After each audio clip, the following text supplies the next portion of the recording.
नमस्कार दोस्तों।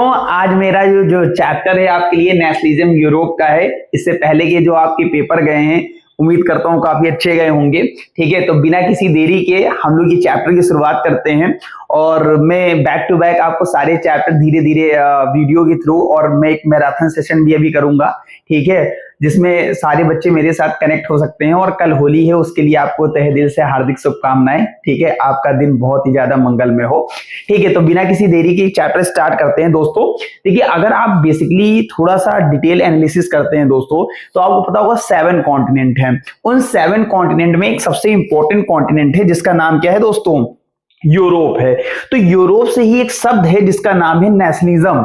इसकी शुरुआत होती है और जो नेशनलिज्म है इसका मतलब क्या होता है दोस्तों? Feeling of oneness. एक शब्द में बोलता हूं, फीलिंग ऑफ वननेस, यानी जहां पे लोग एक बंधन में बंधे होते हैं। मेरी बात है, चाहे वो कल्चरल हो, चाहे वो हिस्टोरिकल हो, मेरी बात समझ रहे हैं, चाहे वो जियोग्राफिकल हो। ठीक, तो यहां पे अगर हम बात करते हैं नेशनलिज्म जो वर्ड आया था, ये तो वैसे फ्रांस से आया था। आपको पता होगा 1789, जो कि आपने प्रीवियस क्लास में पढ़ा था, उस चैप्टर में आपने बहुत डिटेल में चीजों को रिकैप किया था। तो उसका जो इंपैक्ट है वो पूरे यूरोप में कैसे पड़ा, अगर आप थोड़ा सा डिटेल एनालिसिस करोगे मेरे भाई, तो आपको पता है ना, जैसे एक घर में गाड़ी आई तो पड़ोसी वालों को जलन होती, भले कर्जा लेके आए और वो गाड़ी लेके आए। तो सेम फ्रांस में क्या था ना, वहां पे मोनार्की रूल था। मेरी बात समझ, मोनार्की मतलब राजा। It's the absolutist form of the government. Absolutist form of the government का मतलब क्या होता है? जहां राजा ही सबसे बड़ा होता है। किसी को व्यक्ति को उठाया, भाई इसको उठाओ फांसी में लटका दो, इसको उठाओ कारागार में डाल दो। अब अगर उसके पीछे सेना है, जनता जनार्दन है, तो भाई वो एक बहुत बड़ा है आदमी है, यानी कि वो राजा है। अगर कोई नॉर्मली व्यक्ति अगर ऐसे कहेगा हे पागल हो गया, मेरी बात समझ में आ गई? तो एब्सोल्यूटिस्ट फॉर्म ऑफ गवर्नमेंट यहाँ पे थी। ठीक है, तो यहाँ पे आपको समझना है कि जो नेशनलिज्म है ये पूरे यूरोप में स्प्रेड कैसे हुआ। ये चैप्टर बहुत डिफिकल्ट लोग समझते हैं, बट आप यकीन मानो मैं बहुत ही जबरदस्त तरीके से आपके दिमाग में चैप्टर बैठाऊंगा, जिसमें आपकी पूरी रूपरेखा जो है चैप्टर की बहुत तगड़े से क्या होगी मेरे भाई, क्लियर हो जाएगी। तो मैं थोड़ा सा रिकैप दे दूं मेरे भाई, इसमें क्या क्या चीजें तुम्हें ध्यान रखना है। सबसे पहले तो मैं एक नेशनलिज्म जो फ्रांस में हुआ, यानी कि जो पहले वहां पे लुई 16 थे, उसका जो इंपैक्ट आया, फिर नेपोलियन आया, then after congress of Vienna आई। तो इसका जो इंपैक्ट है बेसिकली आपको ध्यान क्या रखना है, यूनिफिकेशन ऑफ जर्मनी और यूनिफिकेशन ऑफ इटली, इन दोनों में बहुत इंपॉर्टेंट रोल देखने को मिला था। तो हम लोग बिना किसी देरी की जब चैप्टर की शुरुआत करेंगे तो आपको ध्यान क्या रखना है, कुछ इंपॉर्टेंट टर्मिनोलॉजी है जिसे हम आपको समझाएंगे डिटेल में। तो आपको ध्यान क्या रखना है, अगर मैं इस शब्द में बात करूं, जैसे मैंने बोला कि नेशनलिज्म होता क्या है मेरे भाई, एक्चुअल में नेशनलिज्म क्या चीज है, तो मैंने बताया ना, नेशनलिज्म एक ऐसी आइडियोलॉजी है। आइडियोलॉजी मतलब होता है विचारधारा, जैसे कहते हैं मन में इमोशन जागे, तो नेशनलिज्म एक ऐसी विचारधारा है जिसमें that create a sense of collective identity. Sense of collective identity का मतलब है कैसे लोग आपको पहचानेंगे, कैसे जानेंगे लोग आपको। ठीक है, अमंग द पीपुल, कई लोगों के बीच में आपको पहचाने कैसे, हु शेयर कॉमन हिस्ट्री। मेरी बात समझ, कॉमन हिस्ट्री। अब कोई व्यक्ति है यूएसए में चला गया और ये तुम इंडियन हो, ना कोई जात ना पात, किसी तरीके कोई नहीं, बस क्या समझ में आया, अच्छा वी आर इंडियंस। तो यानी who share common history, culture, सब लोग एक साथ त्योहार फेस्टिवल मनाते हैं, लैंग्वेज भाषा एंड टेरिटरी जियोग्राफिकल, ठीक है, and believe that should be govern as independent nation, यानी कि एक ऐसी व्यवस्था जहां पर सब लोग एक बंधन में बंधे हुए थे, that is known as nationalism. Nationalism word मेरे भाई आपको ध्यान रखना है, रट्टा नहीं मानना है। नेशनलिज्म में आइडियोलॉजी आती है, क्या चीज आती है, आइडियोलॉजी आती है, जहां पे लोग कुछ इंपॉर्टेंट चीजों को क्या करते हैं, एक बंधन में बांधते हैं, जिसकी डिफिनेशन यहाँ पे दे रखी है। और ये दौर स्टार्ट हुआ था 19th सेंचुरी। कई बच्चे कंफ्यूज होता है, सर 19th सेंचुरी मतलब 1901? नहीं मेरे भाई, ये दौर था 19th सेंचुरी, यानी 1801 से स्टार्ट होगा। मेरी बात समझ में आ गई ना, क्योंकि आपको याद होगा 1789 में फ्रेंच रेवोल्यूशन हुआ था। तो ये जो दौर है जिसको हम 18th सेंचुरी कहते हैं, और जब हम 19th सेंचुरी के बारे में बात करेंगे तो 1801 होगा। तो in the 19th century Europe nationalism was closely linked with the idea of popular sovereignty, citizenship and the rejection of dynastic rule. हुआ क्या, जैसे अभी मैंने आपको क्या बताया कि एक घर में गाड़ी आ जाए तो दूसरे घर वाले क्या करते हैं, भैया कर्जा लेके आओ, आज दिखावे की जिंदगी है, लोग शो ऑफ बहुत करते हैं। तो जब फ्रांस में नेशनलिज्म आया तो यूरोप के जो दूसरे देश थे उनके मन में भी एक ऐसी भावना आ गई कि क्यों ना हम भी किसी की गुलामी क्यों सहें, हम क्यों एक दूसरे के अधीन रहें। तो वहां पे सोवर्जिन, सोवर्जिन का मतलब होता है वो इंडिपेंडेंट होना चाहते थे, कोई बाहरी व्यक्ति उनके ऊपर मतलब दबाव ना बनाए, सिटीजनशिप, हमें वहां की एक नागरिकता मिल जाए, यानी हम वहां पे वांशिकता वहां मुझे मिलने लगे। And the rejection of dynastic rule, राजा का लड़का राजा, इसको ये रूल मजहब रिजेक्ट करना चाहते थे कि अब भाई अब आपके अंदर आपने सुपर 90 एक मूवी आई है, सुपर 30 सॉरी, ठीक है, तो सुपर 30 मूवी आपने देखा होगा, उसमें आपने कहा था ना अब राजा का लड़का राजा नहीं होगा, जो काबिल होगा वही राजा होगा। तो इन्होंने रिजेक्ट कर दिया मेरे भाई, किसको रिजेक्ट किया, डायनेस्टिक रूल को रिजेक्ट कर दिया। मेरी बात समझ में आ गई। तो आपको ये और ध्यान रखना है, nationalism is an ideology that people sharing common characteristics, ठीक है, यहां पे जो नेशनलिज्म है कॉमन कैरेक्टरिस्टिक्स को शेयर कर रहे हैं, such as culture, language, history and tradition should be united to form a nation.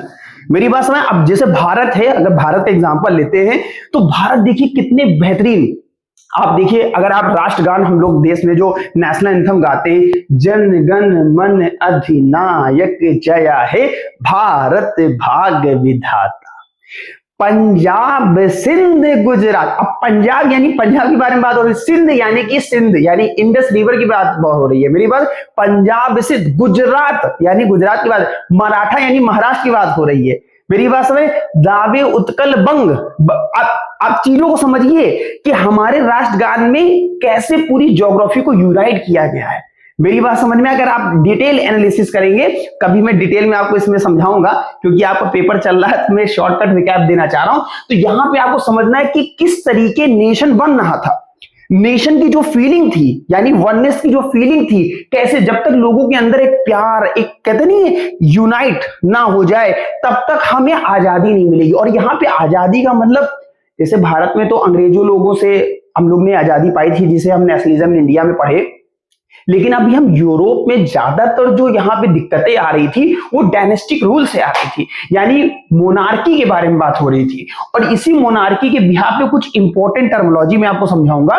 सबसे पहले पॉइंट क्या है, it encourage the political and territorial unity. सबसे पहले नेशनलिज्म में क्या हुआ कि यहां पे लोगों को पॉलिटिकली और टेरिटोरियल यूनिटी की बात की गई। Promote independence and self governance, independence का मतलब हमें आजादी चाहिए, आजादी किससे चाह रहे थे वो आप खुद सोचिए, डायनेस्टिक रूल से आजादी चाह रहे थे। मेरी बात समझ में आई, डायनेस्टिक रूल से आजादी चाहते थे। और सेल्फ गवर्नेंस यानी यहां पे डेमोक्रेसी की बात हो रही है। डेमोक्रेसी का मतलब क्या होता है कि जो काबिल है उसी को आप सत्ता दीजिए। became particularly strong 19th century Europe due to the social and political upheavals, यानी यहाँ पे जो सामाजिक जो भेदभाव था, जो मतलब एक तरीके से बंटवारा था, उन सबको यूनाइट करने की बात हो रही थी। मेरी बात समझ में आई। तो चीजों को आप जितना डिटेल एनालिसिस लेके समझेंगे उतना ही अच्छे से चीजें क्या होंगी, क्लियर होती जाएंगी। और इस चित्र के बारे में यानी जो पिक्चर है जो कि फ्रेडरिक सरियू ने दिखाया है, इसमें कैसे मतलब दुनिया के अलग अलग नेशंस के लोग, ऊपर से ईसा मसीह यानी कि है ना जीसस क्राइस्ट, और सब लोग एक लंबी कतार में एक दूसरे के साथ डिफरेंट मतलब एक तरीके से कह सकते हो ड्रेसेस पहने हुए हैं, जो बता रहे हैं कि हम लोग कल्चरली, सोशली, पॉलिटिकली, ठीक है, जियोग्राफिकली एक है। हर कंट्री का अपना एक फ्लैग, जैसे आप देख रहे होगे स्कूल में डिफरेंट हाउसेज होते हैं, जैसे Raman house, Tagore house, Ashok house, ठीक है, उनका एक फ्लैग होता है। आपकी स्कूल की ड्रेस है जिससे आपको पहचाना जा सकता है। वैसे देश में लोग कैसे एक दूसरे को पहचानेंगे उसके बारे में बात की गई थी फ्रेडरिक सरियू ने, जो कि 4 उन्होंने फिगर बनाए थे। तो डिटेल में एनालिसिस करेंगे। उससे पहले हम आपको कुछ इंपॉर्टेंट टर्मिनोलॉजी बता दें दोस्त, जिससे आपके चैप्टर की समझने की जो पकड़ है ना वो बहुत तगड़ी हो जाएगी। और यकीन मानिए यार, आप लास्ट तक देखना, बहुत तगड़ा बताऊंगा मेरे भाई, ऐसा बताऊंगा ना मतलब यकीन मानो जहन में बस जाएगा। जैसे आपके जहन में कोई ना कोई तो होगा, भले आप मुझे ना बताओ, ठीक है, लेकिन मैं जानता हूं आपके जहन में कोई तो है। कई लोग मुझे देख रहे होंगे और देख के किसी और को याद कर रहे होंगे, कोई बात नहीं, आओ अभी किसी और को देखते हैं। तो सबसे पहले हम absolutist form of the government के बारे में बातेंगे। ये एब्सोल्यूटिस्ट, सबसे पहले गवर्नमेंट का मतलब क्या होता है, एक ऐसा जो कंट्रोल कर रहा है। कंट्रोल कौन करना है, absolutist.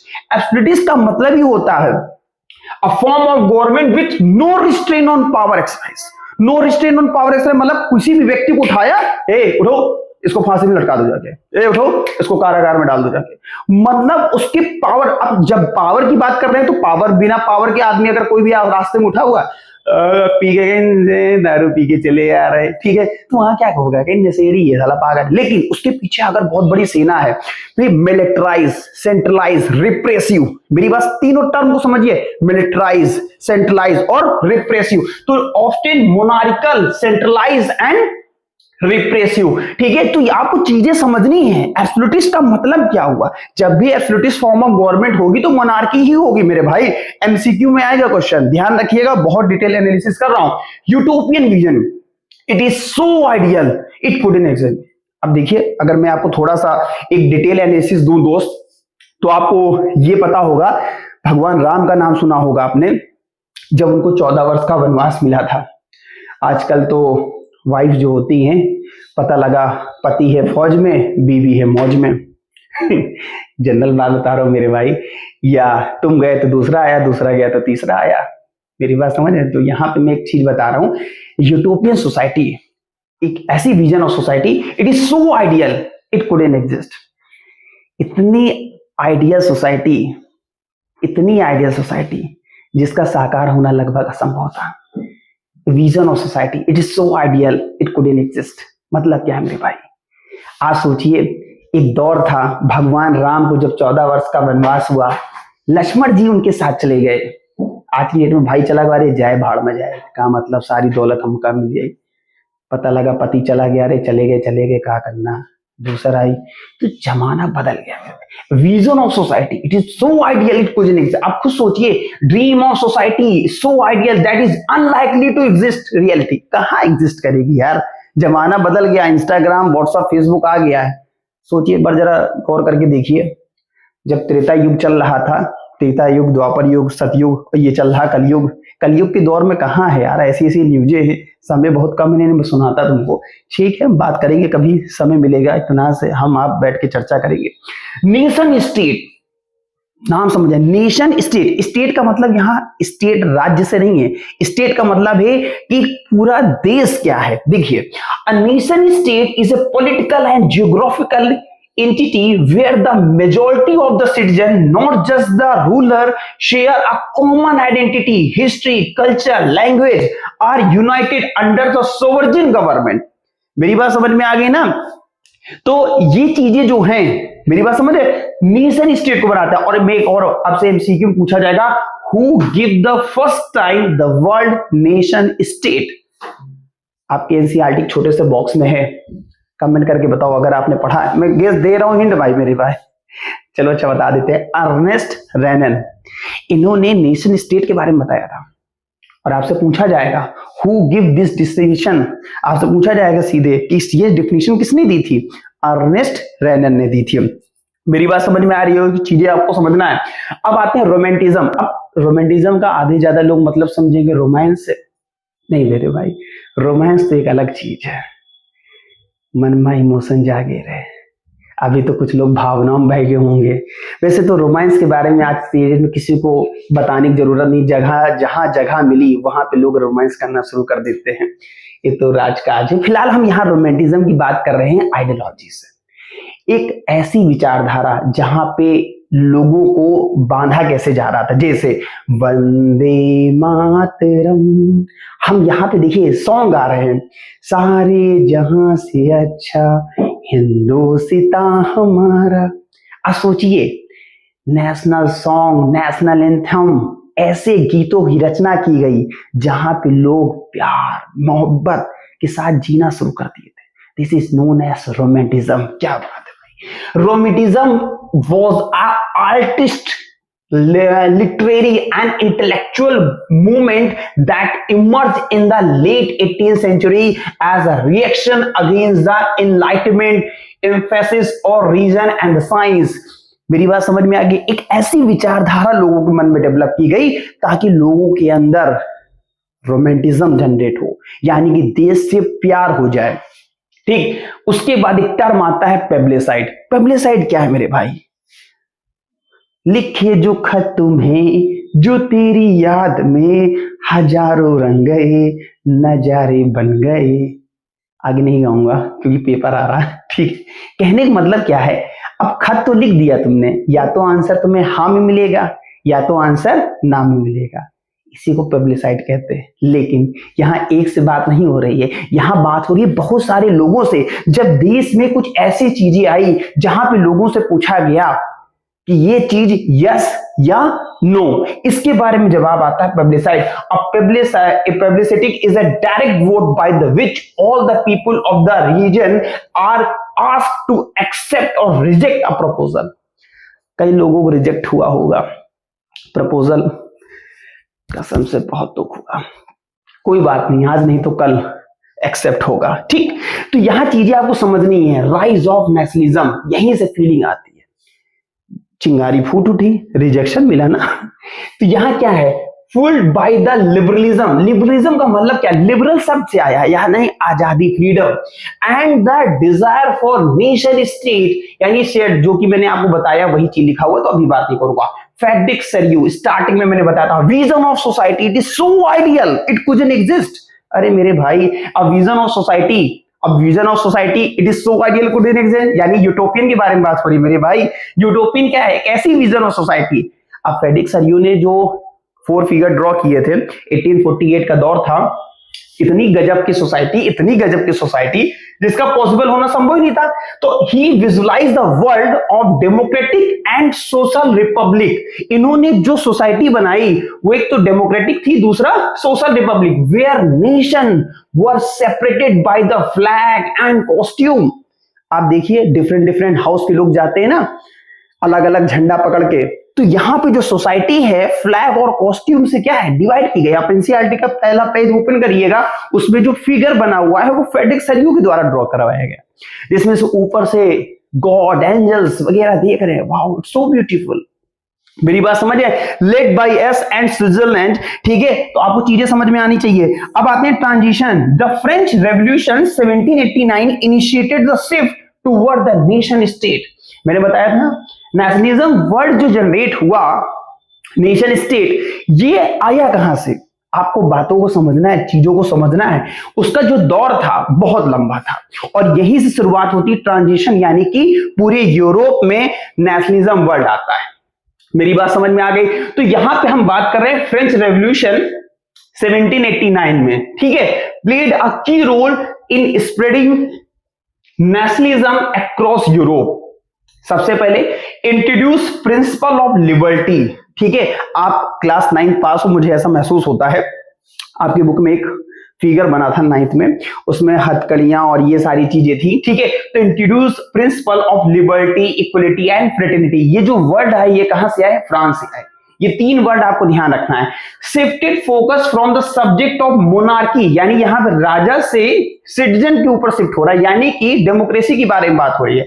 Inspired movement for independence and self rule, यानी यहां पे इंडिपेंडेंस चाहते थे, आजादी किससे, राजा से मेरे भाई। हाँ, कई लोग कह रहे हैं सर हमारी शादी हो गई, हमको पत्नी से आजादी चाहिए। ठीक है, गर्लफ्रेंड की बात कर रहे हो, मान लिया मेरे भाई, ठीक है, लेकिन ठीक है कोई बात नहीं, अब इस पर बात नहीं करूंगा दोस्त, ठीक है। दिस रेवोल्यूशन, इसलिए नहीं कर रहा हूं, लाइव चल रहा है मेरे भाई, ठीक है। आगे देते हैं, this revolution led the foundation for modern nation state and motivated people to seek freedom from foreign domination. अब देखिए छोटा सा एग्जांपल देते हैं। कई बार तो ऐसा केस देखने को मिला मेरे भाई, कहीं तो राजा थे, कहीं तो राजा थे, लेकिन कहीं दूसरे ताकतवर देश कमजोर देश के ऊपर कब्जा किए थे। अब छोटा सा एग्जांपल है, हम आए हैं, एक छोटा तगड़ा आदमी है, खसीट के कंटाम मार दिए, जहां पता चला हमारे बराबर का आदमी आ गया। भैया कैसे हो, सब बढ़िया है भैया, कुशल मंगल। मेरी बात समझ, यानी पावरफुल नेशन जब वीक नेशन के ऊपर कंट्रोल करता है ना, उसे बोलते हैं कॉलोनिज्म। मेरी बात समझ में आई, ये कॉलोनी। तो यहाँ पे कई सारे लेवल से लोगों को आजादी चाहिए थी, यूरोप को। मेरी बात को समझना दोस्त, ठीक है। तो यहाँ पे अगर हम बात करते हैं, फ्रेंच रेवोल्यूशन ने बहुत ज्यादा, यानी कि जो फ्रेंच पीपल्स थे वो बहुत ज्यादा स्ट्रगल किए थे, ठीक है, डिफरेंट डिफरेंट केसेस में। तो हम आगे के लेक्चर में डिटेल में डिस्कस करेंगे।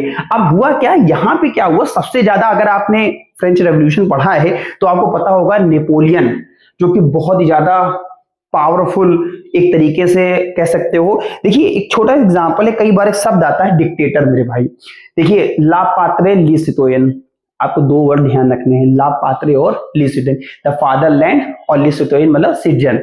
तो यानी कि जब नेशनलिज्म वर्ड ड्रॉ हुआ, मेरी बात समझ रहे हो, तो वहां पे कौन कौन से ऐसे फैक्टर थे जो इंपैक्ट डाले, जैसे मैंने बताया ला पात्रे और लिसिटोयन, ये मेजर वर्ड थे। मेरी बात समझ में आए। New try colours hymns compose किए गए, क्योंकि नेशनलिज्म का एक मतलब फैक्टर ही यही था कि फ्रांस में क्या हो रहा था। ला पात्रे लिसिटोयन, मेरी बात समझ रहे हो, ये वर्ड आपसे पूछा जाता है। मेरी बात समझ में आ गई, ठीक है। न्यू हाइम्स, नए मंत्रों की रचना की गई, न्यू सॉन्ग्स कंपोज किए गए, equal weight and measures adopt किए गए।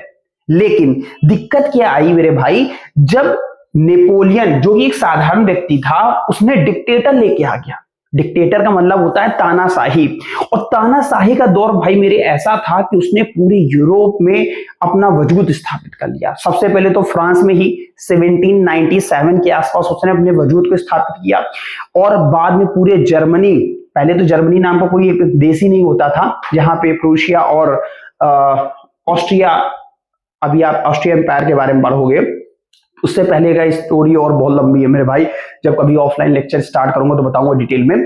तो वहां पे उसने मतलब पूरा कंट्रोल कर लिया, और उसने 300 से ज्यादा स्टेट्स को कब्जा कर लिया। अब जब कब्जा कर लिया तो उसका वजूद जो है बहुत ज्यादा फैल रहा था, लेकिन लालच बहुत बुरी बुला है एक तरीके से कह सकते हो। उसने जब प्रूशिया और ऑस्ट्रिया पे कब्जा कर लिया तो उसके बाद वो रशिया चला गया। यकीन मानो मेरे भाई, जितनी सेना थी उसकी सिर्फ 1/4 सेना बची, बाकी सारी सेना खत्म हो रही थी। इस बात से नेपोलियन बहुत ज्यादा परेशान हो गया, वापस आ रहा था। ब्रिटेन को यह बात पता चल गई, अटैक कर दिया। किसके ऊपर? नेपोलियन के ऊपर। और जैसे अटैक किया उसके साथ और भी कई सारे देश आ गए, कहीं मार सालेगा, मार, ये हमका मारी सकते। जैसे आप देखिए अब कौन से ऐसे स्टेट थे, जैसे प्रूशिया उसके साथ आया, ऑस्ट्रिया उसके साथ आ गया, फ्रांस आ गया, ये सारे मिलके हरा दिए। जब हरा दिए तो वाटरलू की लड़ाई थी, 1814 में हार गया कौन? नेपोलियन।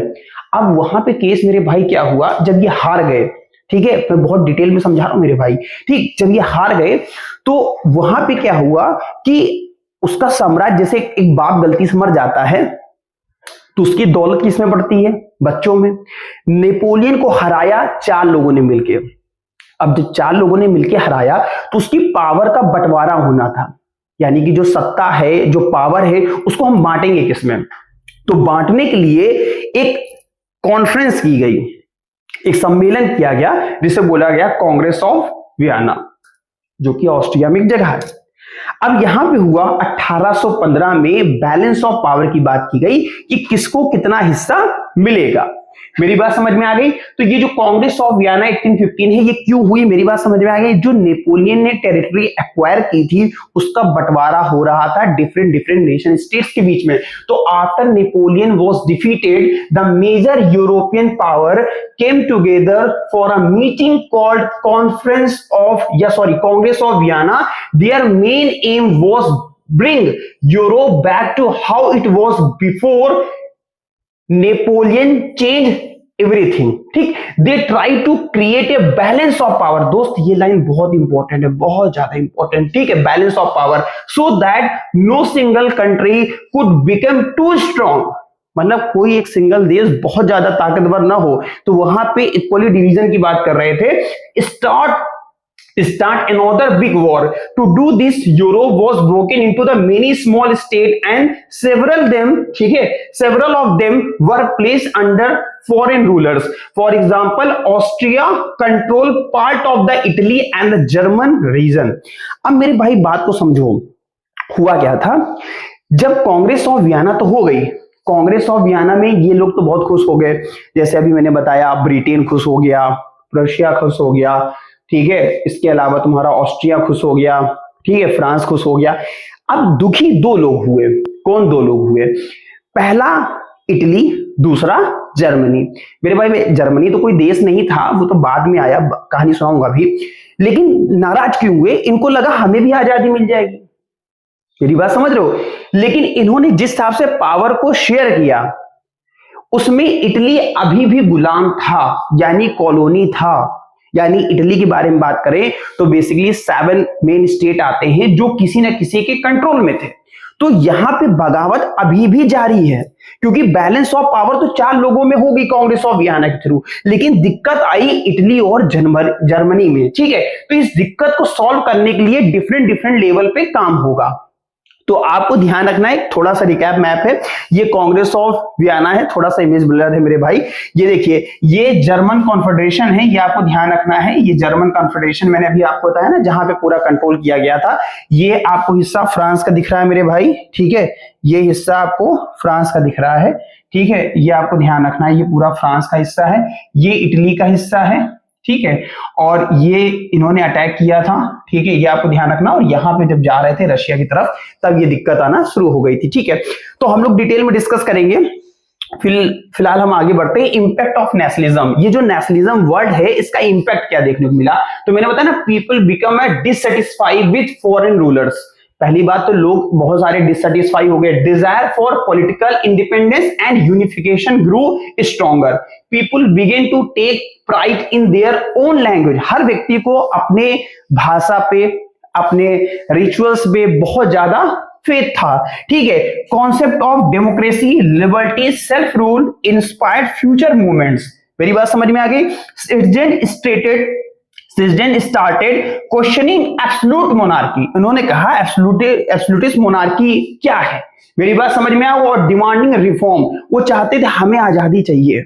ये मेन इंपैक्ट है, पूछा जाता what are the main impact of nationalism, तो क्या इंपैक्ट पड़ा वो आपको बता दिया, बहुत डिटेल में बताऊंगा मेरे भाई। तो आपको ध्यान रखना है, यहां पे जैसे लिखा है नो किंग, पूरे यूरोप में चर्चा हो गई, हमें राजा नहीं चाहिए, मेरी बात, राजा से मुझे आजादी चाहिए। तो ये फेज आपको ध्यान रखना है। उसके बाद हम बात हैं नेशनलिज्म इन इटली। देखो मेरे भाई, नेशनलिज्म इटली, देख जब भी कोई कारण होता है, ठीक है, जैसे कोई भी घटना होती है, उसके 2 महत्वपूर्ण कारण थे, एक तो पॉलिटिकल, दूसरा सोशल। अब पॉलिटिकल सोशल के साथ साथ एक और इंपॉर्टेंट फेज था जिसको बोलते हैं जियोग्राफिकल।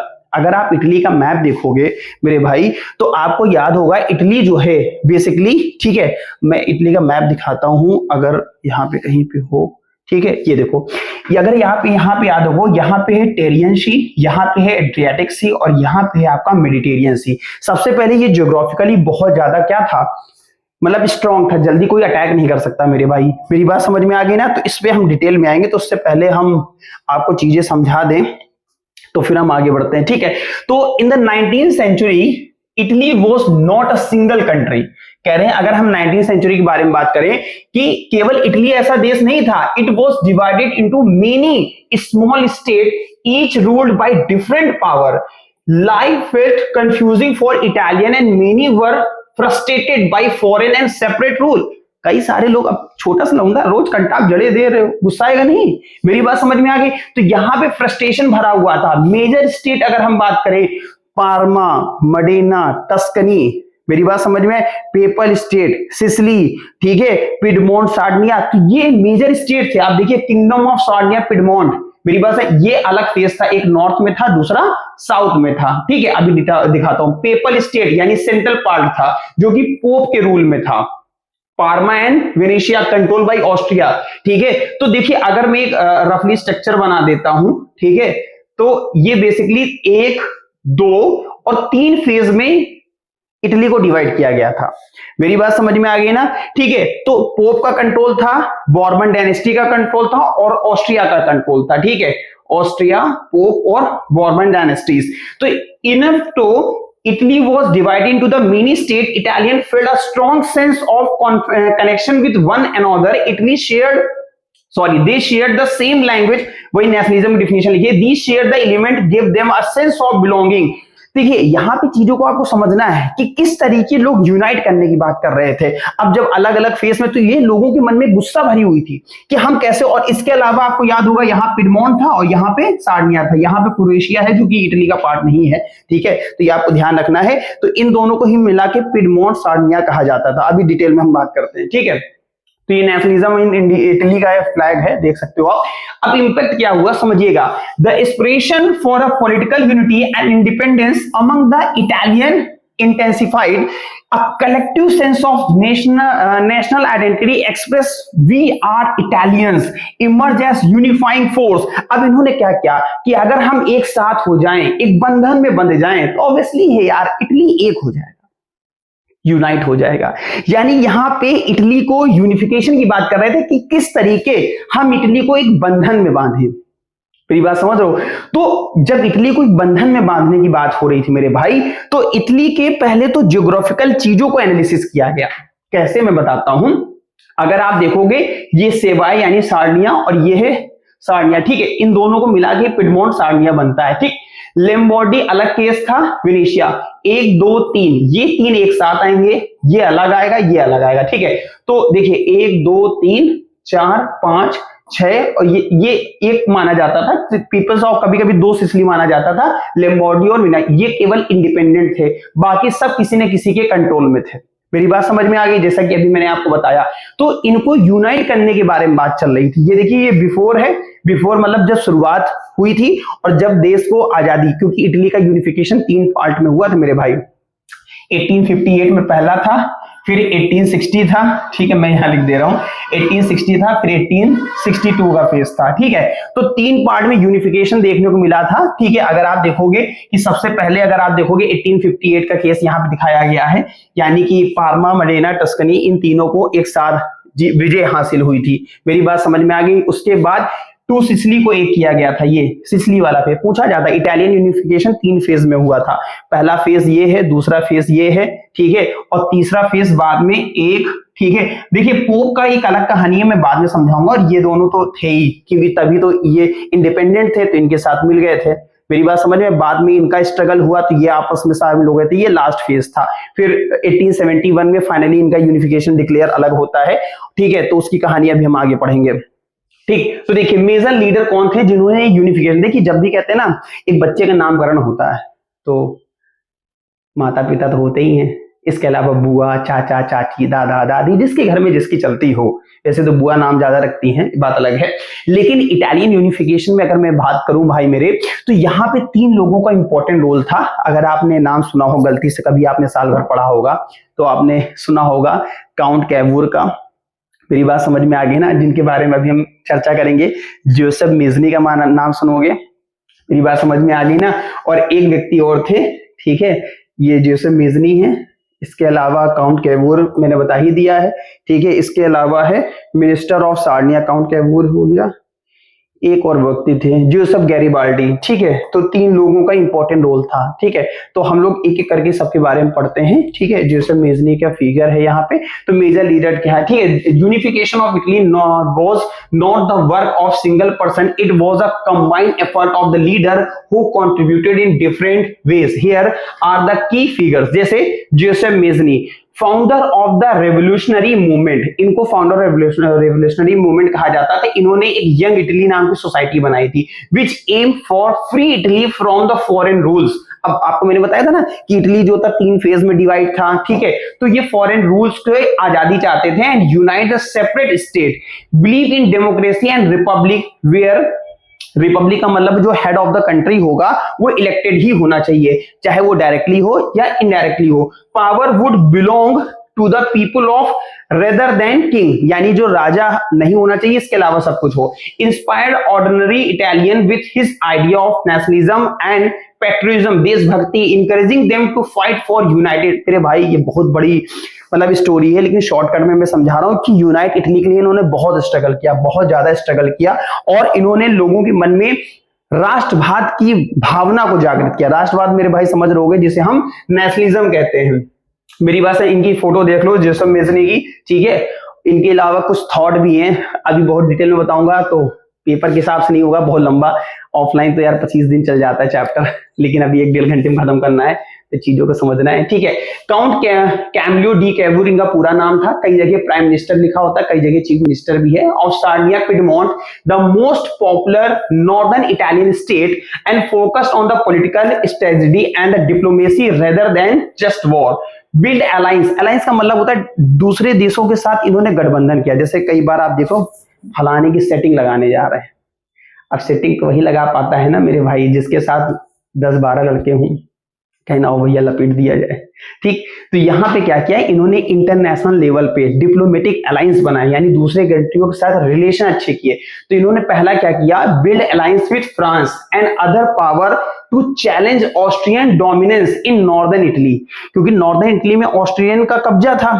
तो उन्होंने क्या किया, फ्रांस के साथ एक बेहतर अलायंस बनाई। ठीक, वर्क टू मॉडर्न, ठीक है, modernize Sardinia Piedmont and strengthening its economy and army to lead the unification efforts. तो उन्होंने एक स्ट्रॉन्ग आर्मी बनाना शुरू कर दिया। मेरी बात समझ में आ गई ना।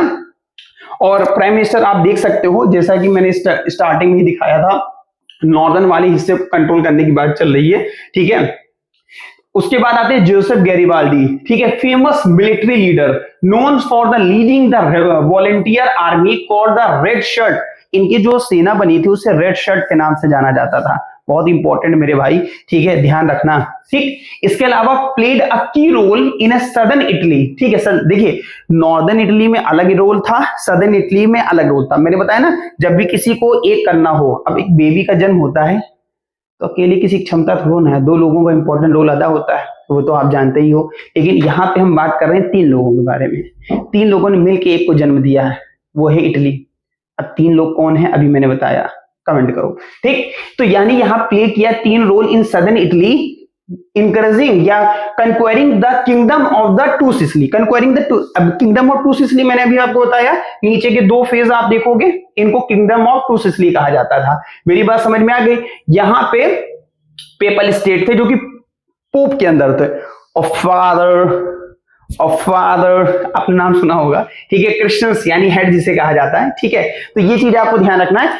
अनलाइक मेजनी, ठीक है, ही वाज, ठीक है, willing to work with monarchs. He hand over the conquered territory to king Victor Emmanuel II, helping unify Italy under the single rulers. ये सिंगल रूलर से किस तरीके यूनिफाई कर रहे थे उसके बारे में है। और ये यहाँ पे देखिए Joseph Garibaldi conquering the two Sicily in Italy. ठीक है, ये आपको ध्यान रखना है। यहाँ पे मैंने फिगर दिखाई दिया। ठीक है, एक ये फेज है, एक ये फेज है, दोनों को एक कर दिया। ठीक है, ये आपको ध्यान रखना है। Together this leader combined idea, diplomacy and military action. मेरे भाई देख, सबसे पहले आइडिया को किस तरीके यूज किया गया, डिप्लोमेसी को किस तरीके यूज किया, और मिलिट्री एक्शन को, ये तीनों मिल गए। ये बंधन तो प्यार का बंधन है। तो यानी यहाँ पे ऐसे तो बंधन 2 लोगों का है, यहाँ 3 लोग का है, मैं बार बार कह रहा हूं। ठीक है, और जब ये तीनों का प्यार मिल के आया बाहर, तो ये प्यार निकल के आया ड्रीम ऑफ यूनाइटेड इटली। क्या प्यार है, यहाँ पे वाव वाव करके राम आ गया, और यहाँ पे वाव वाव करके ड्रीम ऑफ यूनाइटेड इटली आ गया। मेरी बात समझ में आ गई।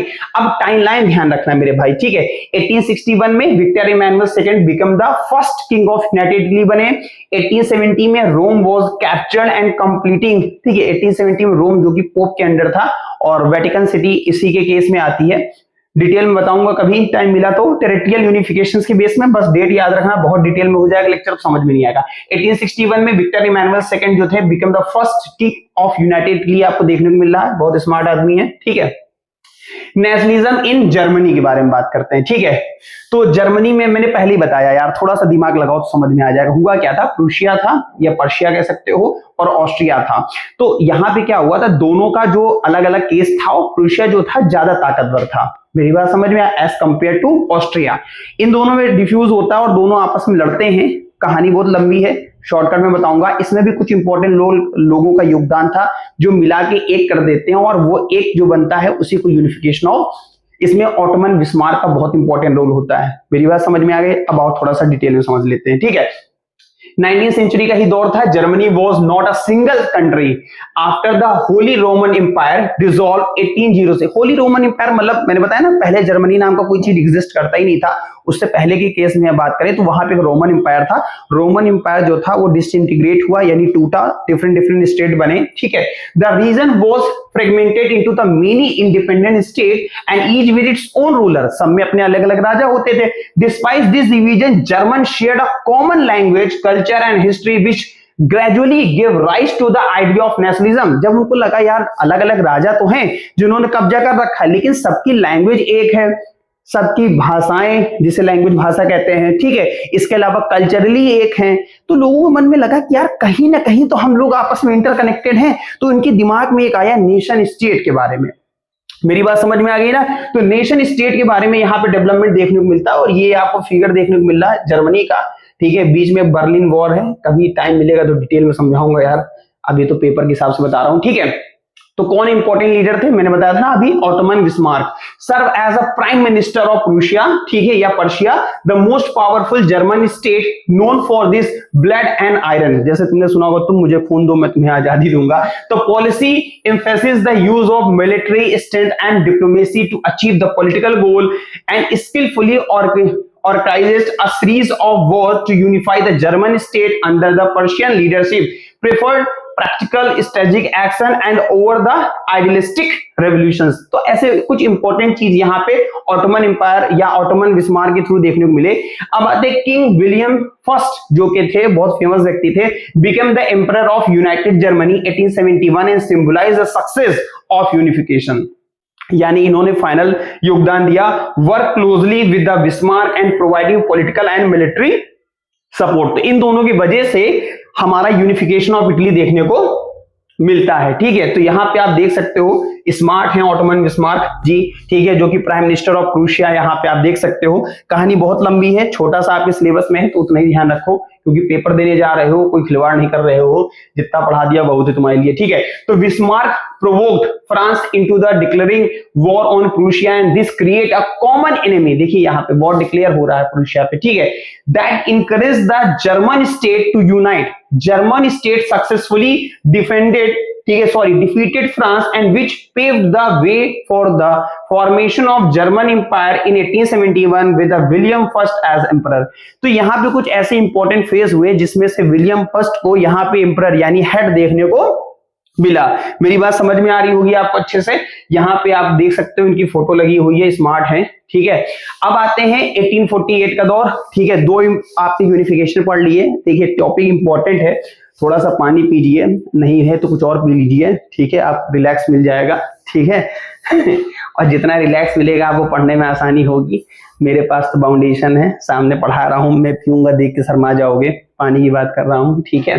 तो अब आते हैं टॉपिक पे, ठीक है। 1848 का रेवोल्यूशन देखेंगे। Year 1848 is often called the year of revolutions. Year of revolution क्यों कहा गया, ठीक है, वो इसलिए कहा गया ताकि आप पूरी दुनिया में रेवोल्यूशन किस तरीके ला सकते हैं उसके बारे में बात की गई थी। मेरी बात समझ में आ गई, जोकिंग, ठीक है। तो यहाँ पे ईयर ऑफ दुनिया के डिफरेंट कोनों में रेवोल्यूशन चल रहा था, बिकॉज मेनी यूरोपियन कंट्रीज, जितनी भी यूरोपियन कंट्रीज थी, experience uprising at the same time people in France, Italy, Germany and Austria. आप देख सकते हो मेरे भाई, ये किसके बिहाफ पे ना रूल कर रहे थे, ruling powers, democratic, demanding changes, बदलाव चाहते थे। बदलाव जो चाहते थे उसके बारे में बात की गई। सबसे पहले क्या इंपॉर्टेंट कॉज है, डिससेटिस्फेक्शन। अरे मजा नहीं आ रहा था रूल करने में उनको, ठीक है, मजा नहीं आया तो दिक्कत आ गई, ठीक है। तो सेटिस्फाई नहीं कर पाए, कौन, राजा। और जब सेटिस्फाई नहीं कर दिए गए, हट तुम ये सीखते ऐसी, ठीक है। तो मोनार्की जब सेटिस्फाई नहीं कर पाए तो उनको राजगद्दी से हटा दिया गया। Many rulers were seem as autocratic, ठीक है। ऑटोक्रेटिक का मतलब होता है जो बहुत ज्यादा पैसे वाले बनवान होते हैं, and out of the touch, ignoring the need right of their people. अब ये मजा नहीं ले रहे हो, दे पा रहे हो, ना ले पा रहे हो, ना कुछ कर पा रहे हो, तो आदमी संतुष्ट कहाँ होगा। और जब संतुष्ट नहीं होगा तो आदमी छोड़ के चला जाएगा, दिक्कतें आना शुरू हो जाएंगी। तो यहाँ पे डिससेटिस्फेक्शन हो रहा था, लोगों को आनंद नहीं दे पा रहे थे, कौन, राजा। अब आनंद किस तरीके नहीं दे पा रहे थे ये तो आप ही समझ रहे हैं। जब संतुष्टि नहीं मिलेगी जनता को तो तुमको गिरा के मारेगी, सीधी बात, काहे हेड बने हो। तो यहाँ पे क्या हुआ, जब संतुष्टि नहीं दे पा रहे थे, पैसे की दिक्कत हो रही थी, तो यहाँ पे इकोनॉमिक क्राइसिस आना शुरू हो गई, यानी कि फाइनेंशियली दिक्कत हो रही थी, फूड की शॉर्टेज आने लगी, बेरोजगारी छाने लगी, ठीक है, पैसा यानी कीमतें बढ़ने लगी, और बहुत बड़े लेवल पे भूखमरी आने लगी, ठीक है। And pushing the people to protest, और लोगों के अंदर आग लग गई, चाहे नीचे लगा लो चाहे जंगल में लगा लो। कहने का मतलब है लोग फड़कने लगे, फड़फड़ाने लगे, और जब फड़फड़ाने लगे तो दिक्कत आना शुरू हो गई, लोग प्रोटेस्ट करने लगे, बहुत बड़े लेवल पे प्रोटेस्ट कर रहे थे, और इतना प्रोटेस्ट कर रहे थे हम आपको क्या बताएं, दिक्कत आना शुरू हो गई। Demand for political representation, citizen wanted more say in government including the constitution, parliament and democratic changes, तो बहुत सारी चीजें यहाँ पे देखने को मिली, तो ये इंपैक्ट देखने को मिल रहे हैं आपको, ठीक है। रेवोल्यूशन 1848 के डिफरेंट पार्ट में आपको देखने को मिलेगा, ये आपको ध्यान रखना है। अब इसका इंपैक्ट क्या होता है ये भी समझ लेते हैं। ऑल दो मोस्ट योर रेवोल्यूशंस फेल्ड, अब साले फेल इसलिए हो गए थे, एकता नहीं हो पाई थी, एकता नहीं मिल पाई थी। एकता आप समझ ही रहे होगे, वो वाली नहीं जो आपकी दोस्त है, उसकी बात कर रहे हैं जो आपका साथ दे, मतलब यूनाइटेड के बारे में बात हो रही है, यानी सब लोग मिल के लें, मतलब देश की आजादी का मजा, ठीक है। तो achieve immediate goal they plant the seed of nationalism, तुरंत कोई चीज नहीं मिलती है, थोड़ा धैर्य रखो, सब मिलेगा, भगवान के घर धैर्य। मैं कहता हूं शुरू से कहते आए हो, मेहनत करिए, लगन करिए, अपना 100% दीजिए, रिजल्ट आएगा, आएगा रिजल्ट। सबके करण अर्जुन आए हैं, तुम्हारे भी आएंगे। मेरी बात समझ में आ गई? तो democracy across the Europe, in France the revolution led to the establishment of second republic, कुछ ना कुछ तो बदलाव आया ही। In Italy and the Germany the uprising inspired the nationalist, लोगों के अंदर आग तो लगी थी, और आग लंबे समय तक चली, ऐसे तो 9 महीने में निकल जाती है आग, लेकिन यहाँ पे करीब 10-15 साल तक आग लगी रही। मेरी बात समझ रहे हो? ठीक है। तो movement that would later contribute to unification, revolution showed that the people were willing to challenge old system and fight for freedom, right and national identity। लगातार लगे थे, फाइनली उनको इंपैक्ट देखने को मिलेगा ही। मेरी बात समझ में आ गई ना? तो अलग अलग लोग हैं, देखते जाइए, सकल खूबसूरती इनकी अच्छी है कि नहीं वो भी देखिए। लिबरलिज्म एंड, देखिए शब्द को समझिए, लिबरल का मतलब होता है फ्री, मेरी बात समझ में आ गई? तो यानी लिबरलिज्म मींस फ्रीडम, आजादी की बात कर रहे थे, इक्वलिटी के बारे में बात कर रहे हैं कि सभी को समान अधिकार मिले 19th सेंचुरी में। Liberal idea such as a individual right, equality before the law, freedom of speech and representative of the government inspired many nationalist movement. कई सारे अलग अलग लेवल पे जो नेशनलिस्ट मूवमेंट थे, लोग पता नहीं है, सामने वाले को अच्छा मिल गया तो हमको भी अच्छा चाहिए, क्या आजादी, ठीक है। तो यहाँ पे आजादी के बारे में बात की जा रही है, ठीक है। And people wanted to end absolutist monarchy, अब से मैंने बताया लोग राजा को खत्म करना चाहते थे। Demanding government choose by the people, और ऐसी सरकार हो जो जनता के द्वारा चुनी गई हो। This liberal idea support the nationalism, और ऐसे आइडिया नेशनलिज्म को सपोर्ट कर रहे थे because citizen believe a nation should be ruled by its own people and not by the king of foreign power. ना वो राजा के द्वारा रूल हो, ना कोई विदेशी रूलर के द्वारा रूल हो, वो रूल करे तो सिर्फ अपने देश के लोगों के द्वारा, और वो भी अगर गलत करे तो उसको भी सत्ता से परिवर्तन कर दिया जाए। मेरी बात समझ में आ रही होगी आपको? ठीक है। तो यहां पे एक लिबरलिज्म और नेशनलिज्म, लिबरल का मतलब आजादी और नेशनलिज्म का मतलब एक बंधन में बंधना। जैसे यहां पे focus on individual right and equality, और यहां पे फोकस किया जा रहा है लव, लव हुआ अपने देश से, ये भी ना पूछो ये कब हुआ, अरे पैदा होते ही हो गया था यार।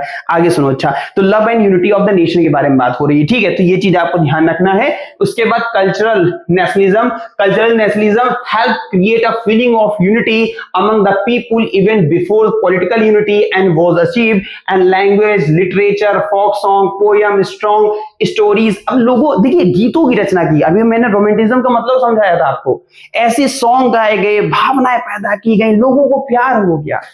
देखिए सालों लगे रहते हैं, लव लेटर लिख के हैं, रोज लेके जाते हैं, चॉकलेट लिख के जाते हैं, बड़ा संघर्ष है यार। हमको पता है, हमारे पास बहुत बच्चे आते हैं, लगातार स्ट्रगल कर रहे हैं, तब जाके कहीं एक्सेप्ट होता है। वैसे देश में भी नेशनलिज्म की फीलिंग 1-2 दिन में नहीं आई, बहुत लंबा समय लगा। तो रोमांटिज्म का मतलब यहाँ वो रोमांटिज्म नहीं है, रोमांटिज्म का मतलब है लोगों को लव करने के लिए मजबूर किया गया, देश की भावना के प्रति, यानी देश के प्रति प्रेम को जागृत किया गया।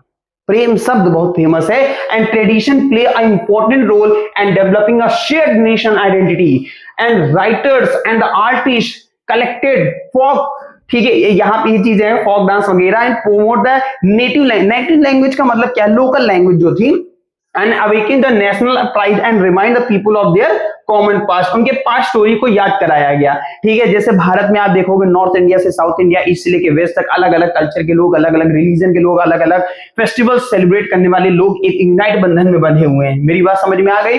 अब आते हैं रोल ऑफ फॉरेन पावर। सबसे पहले foreign power like Austria, France and Britain strongly influence nationalist movement in Europe. Austria के बारे में अगर हम बात करते हैं, control large part of the Italy and German speaking region. Try to suppress the. अब देखो कोई नहीं चाहता मेरे भाई कि उसकी राज्य सत्ता, उसकी पावर उसके हाथ से छीन ली जाए, तो कई सारे लोग इसका विरोध करने लगे और विरोध बहुत बड़े लेवल पे चला। मेरी बात समझ में आ गई ना। And movement to maintain its influence, France के बारे में बात करें, sometimes support nationalist movement in other countries and often acted to weakening the rival power rather than purely for nationalist idea. तो अलग अलग लेवल पे किस तरीके से फॉरेन पावर ने अपना कंट्रोल किया। पहले तो देखिए, पहले तो वो अपने देश से आजादी, यानी राजा जो था उससे आजादी पाए, फिर दूसरे देश में क्या हुआ, कॉलोनी बनना शुरू करा दिए थे। कॉलोनी मतलब जो ताकतवर देश है वो कमजोर देश के ऊपर कब्जा करने लगे। लेकिन जो कमजोर देश थे वो भी सोचे कि मैं क्यों किसी का गुलाम रहूं, उन्होंने भी स्ट्रगल करना शुरू कर दिया। तो ये आप देख सकते हो, ऑस्ट्रिया एंड फ्रांस का यहाँ पे नक्शा बना हुआ है, मैप है, आप देख सकते हो, बड़ा मस्त है। इस मस्ती को मस्ती के साथ लीजिए, ठीक है। ब्रिटेन के बारे में, उस समय ब्रिटेन अपनी ताकत को फैला रहा था, भारत में भी मतलब बहुत बड़े लेवल पे काम किया था। Non intervention indirectly influence the political changes through the diplomacy and trade. Overall the impact देखा जाए, action of foreign power either slow down और encourage the nationalism depending on their own political interest. तो detail में कभी बताऊंगा, इतना बता दिया आपके लिए पर्याप्त है। आप लोग मेरे को कमेंट करके बताओ मेरे भाई, ठीक है। ब्रिटेन, यहां लिख देता हूं, ब्रिटेन, ग्रेट ब्रिटेन, ठीक है, ब्रिटेन, ग्रेट ब्रिटेन, और एक और आता है यूके, यूनाइटेड किंगडम। इन तीनों में डिफरेंस क्या है, मैंने क्लास में बहुत अच्छे से पढ़ाया है, ठीक है। ये आपको कमेंट में मुझे बताना है, ब्रिटेन, ग्रेट ब्रिटेन और यूके में डिफरेंस क्या है। आपके सिलेबस में भी है, ठीक है, ध्यान देना। तो आई होप सो आपको लेक्चर पसंद आया होगा, मजा आया होगा, चीजों को आपने गंभीरता से लिया होगा, ठीक है। इसी तरीके प्यार और स्नेह और मोहब्बत बनाए रहिए और हमारी वीडियो को लाइक, शेयर और सब्सक्राइब करिए। धन्यवाद।